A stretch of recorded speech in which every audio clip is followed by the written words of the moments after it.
It's a wild thought, isn't it?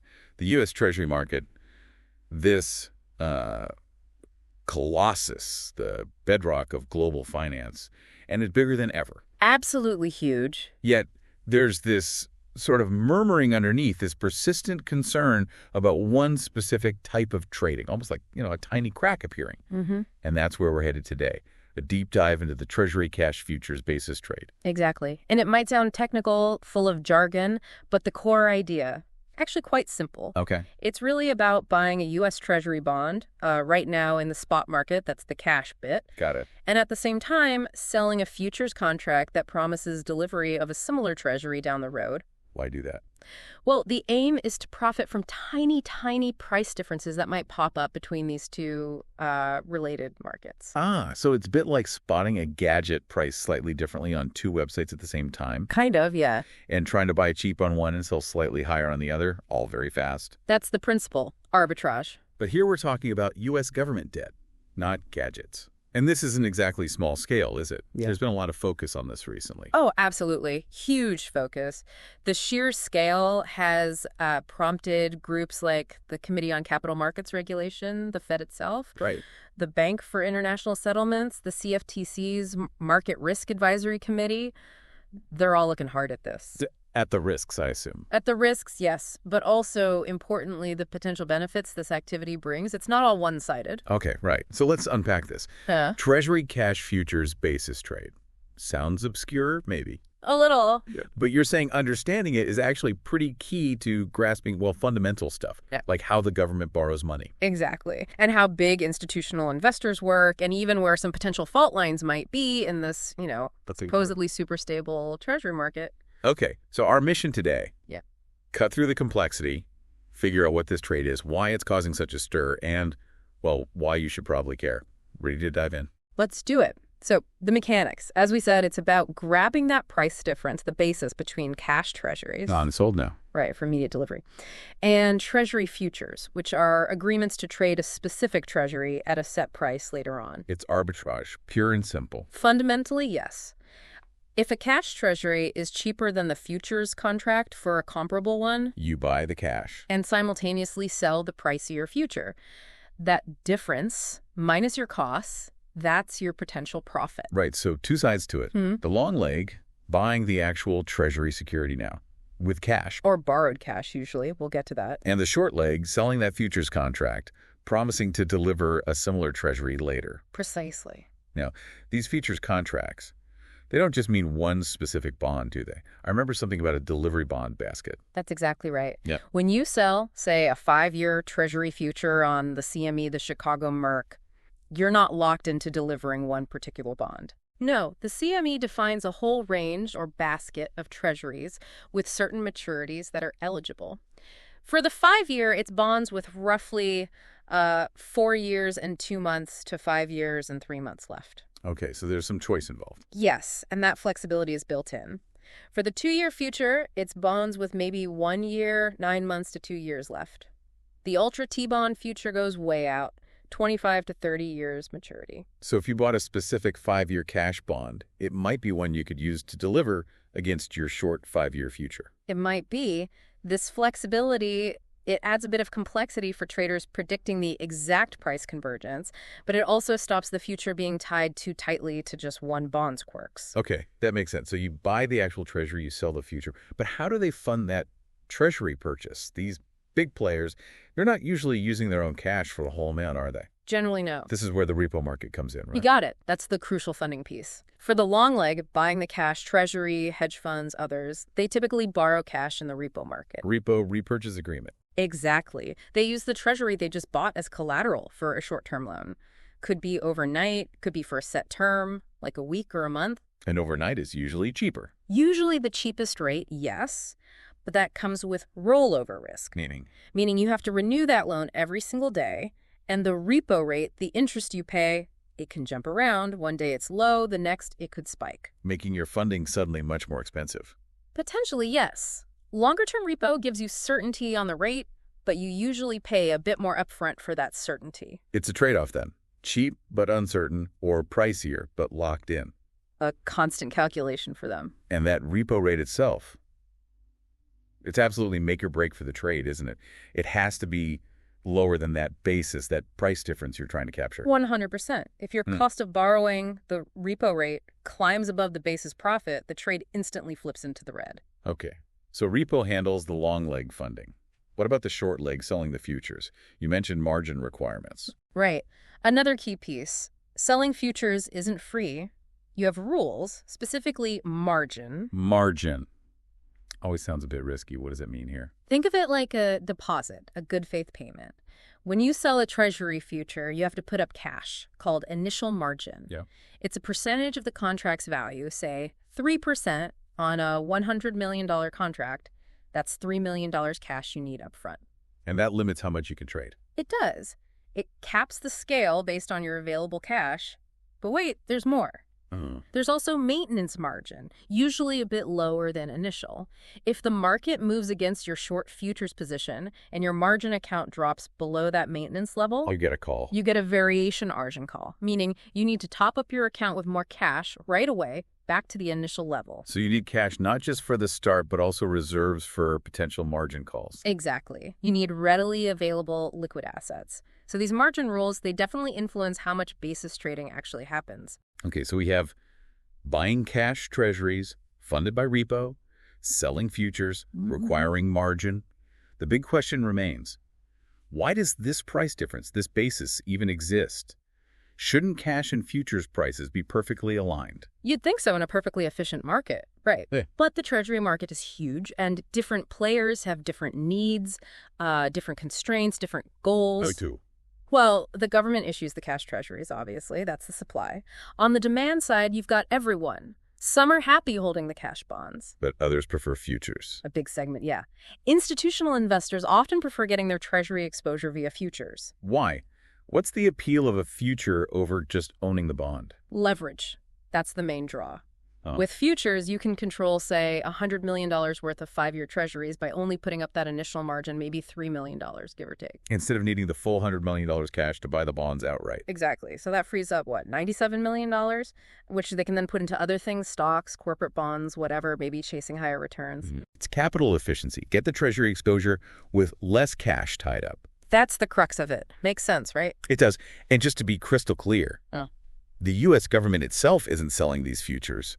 This is all market participants trading among themselves. Absolutely correct. The Treasury issues cash debt. The futures market. That's asset managers, hedge funds, banks, prop trading firms, all trading contracts with each other on exchanges like the CME. Okay. Now, we've mostly talked about buying the basis, long cash, short futures. Can you do the opposite? You certainly can. It's called selling the basis. Why did you do that? If you thought the repo rate was likely to be higher than the basis, making it too expensive to hold the cash bond, So you'd sell the cash treasury. and buy the future, and at the same time, you'd likely be lending cash out in the reverse repo market, basically borrowing treasuries and lending cash against them. Okay, so it depends on the relationship between the basis and the funding costs. Always evaluating that relative value. Now, we've got the mechanics down. Let's talk risks.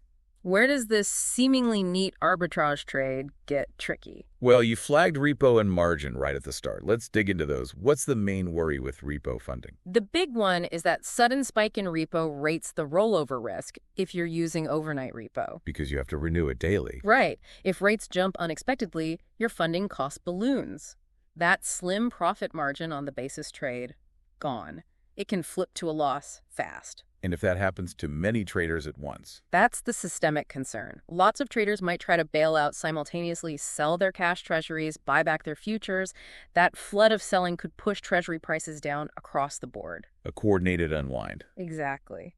And there's also a risk, albeit smaller perhaps, for the repo lender. If the borrower defaults, the lender gets the treasury collateral. Which might have fallen in value.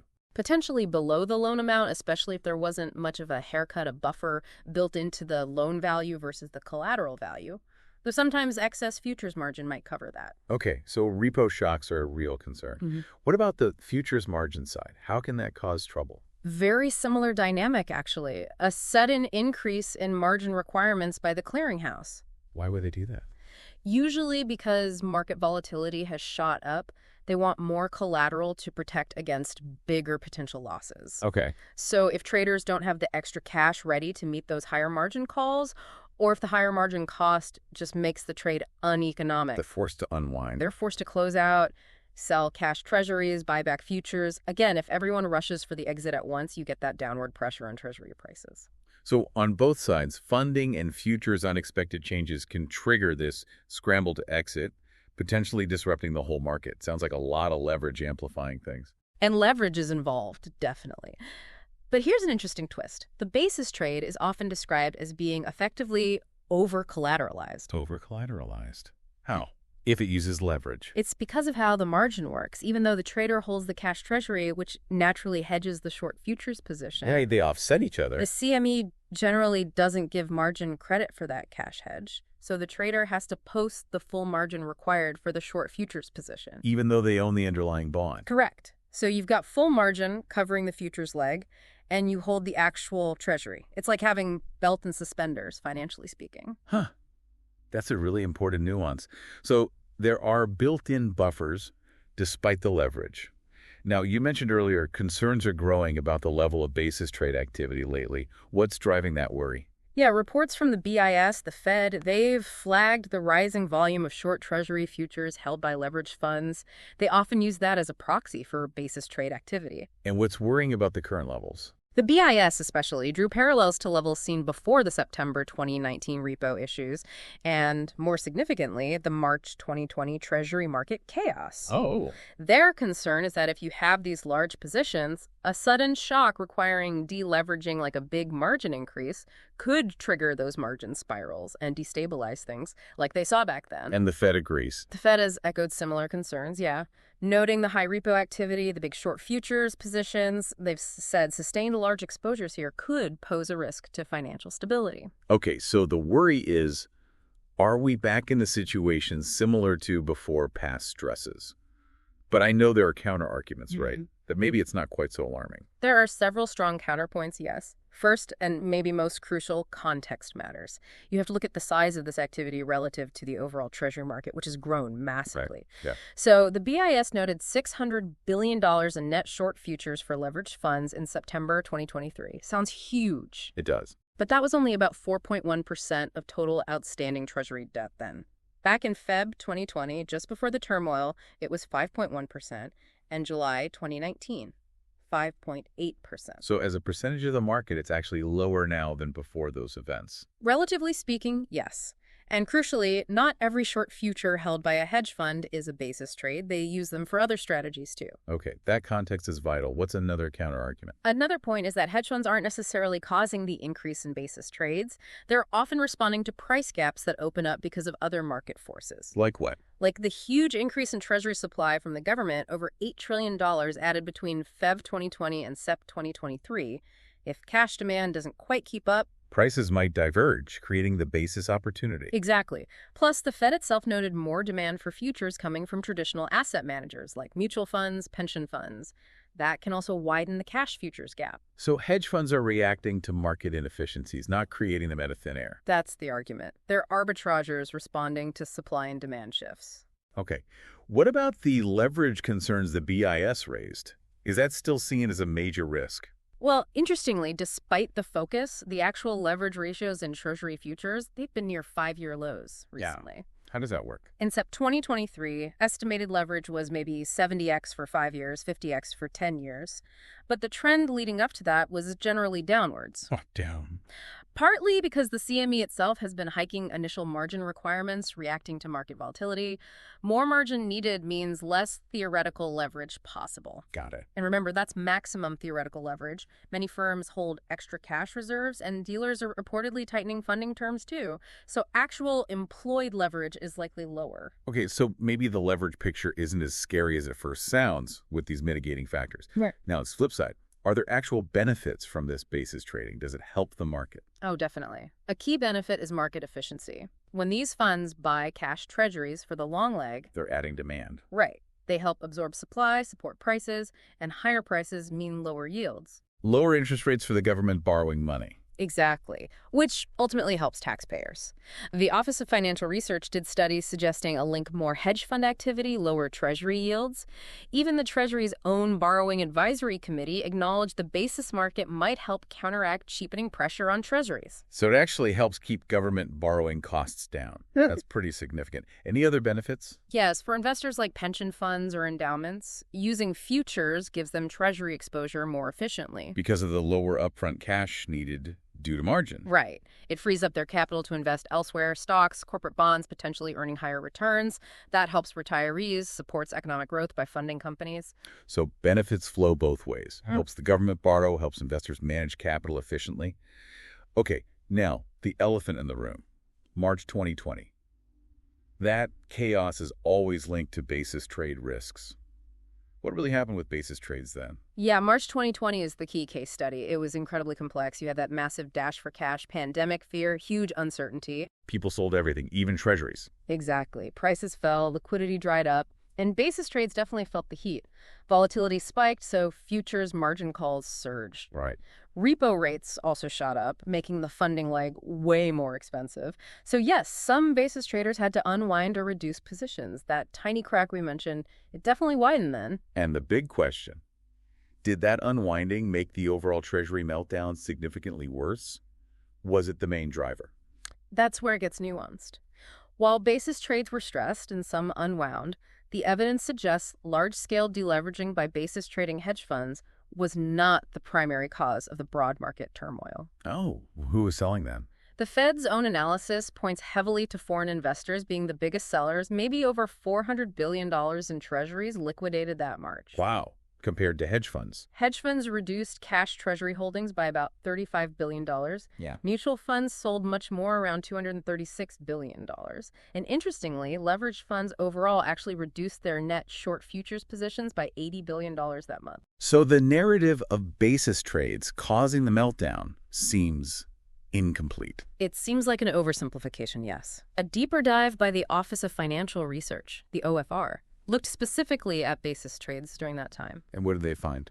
They found that while the trades were under severe stress from the market illiquidity, there wasn't strong evidence that stress within the basis trades significantly amplified the broader market problems. Interesting. So they didn't make it much worse. Their findings actually suggested basis trades might have continued to provide some net liquidity to the specific treasuries involved.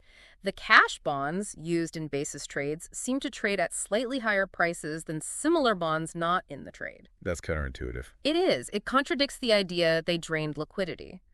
While some trades unwound, trading activity remained relatively higher in those specific basis-related bonds. The OFR concluded that while risks materialized, spillover effects into overall treasury liquidity or funding markets seemed limited. So maybe the basis trade isn't the systemic bogeyman some paint it as, at least based on March 2020. It suggests a more complex picture. And the OFR also stressed how vital the Fed's actions were: massive treasury buying, expanding repo facilities. Those interventions saved the day. They were crucial in stabilizing things and limiting losses, preventing wider spillovers.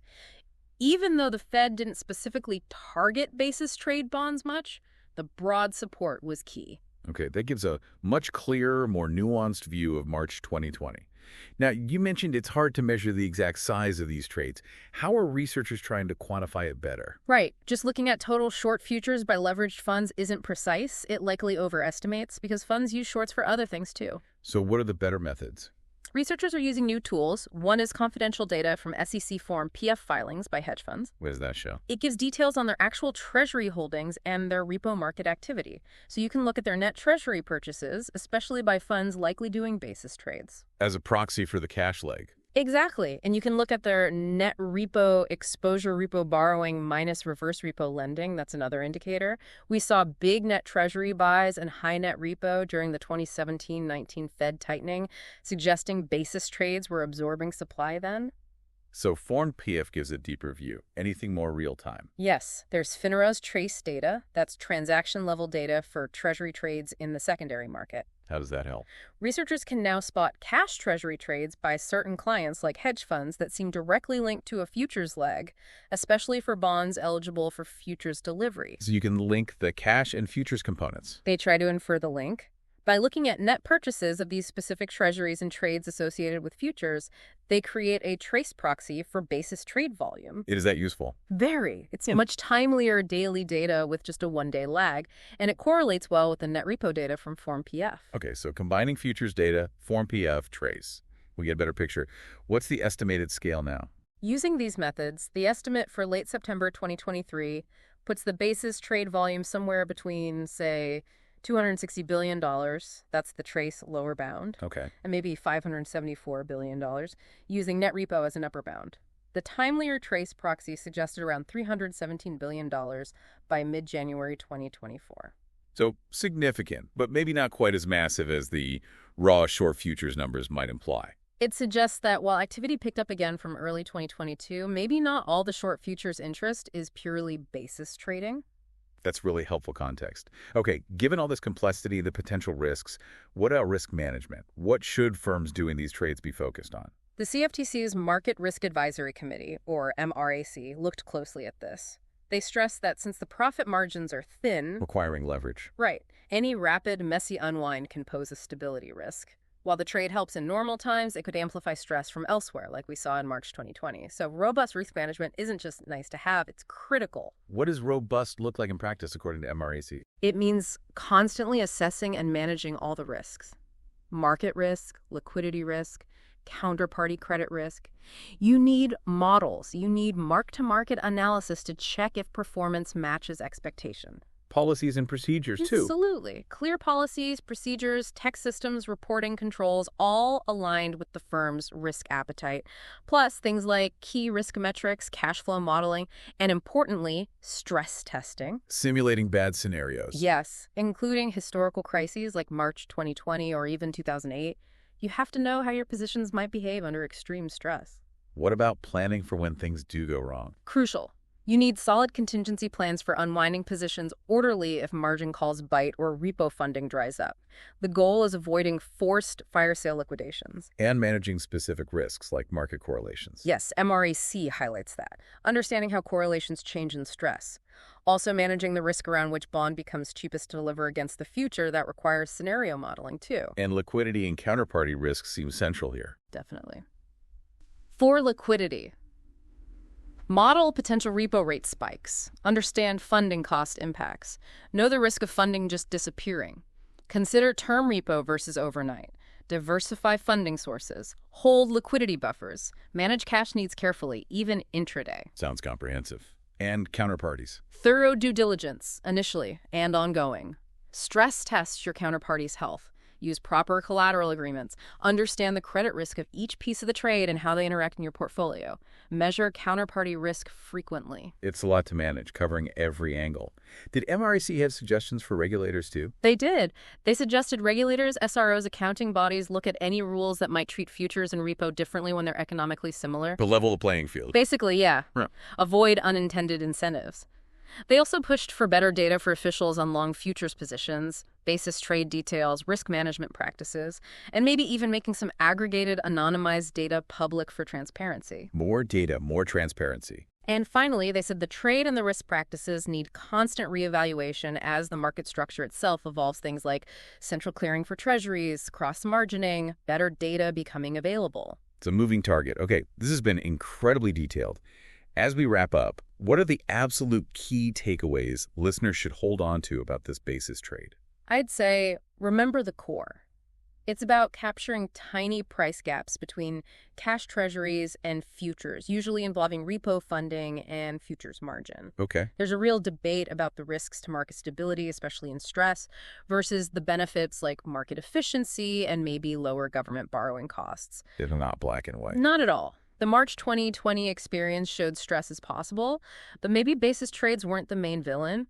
Picture's nuanced. There are benefits. There are mitigating factors like over-collateralization and lower leverage recently. And measuring it accurately, still tricky, but getting better. And solid risk management is non-negotiable for anyone involved. Absolutely paramount. So here's a final thought for everyone listening. We have this incredibly interconnected system. Treasury cash, futures, repo. We have different views on the basis. Trade, is it destabilizing or is it essential plumbing for efficiency?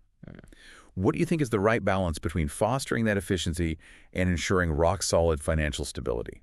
And what more might be needed, data, rules, to actually strike that balance? Definitely something to mull over. Absolutely. And if this has piqued your interest, definitely check out the sources we've touched on, the reports from the Capital Markets Committee, the Fed, the BIS, the MRAC recommendations, academic studies. Understanding this basis trade really does give you a powerful lens on how the whole U.S. financial system works and why it matters globally.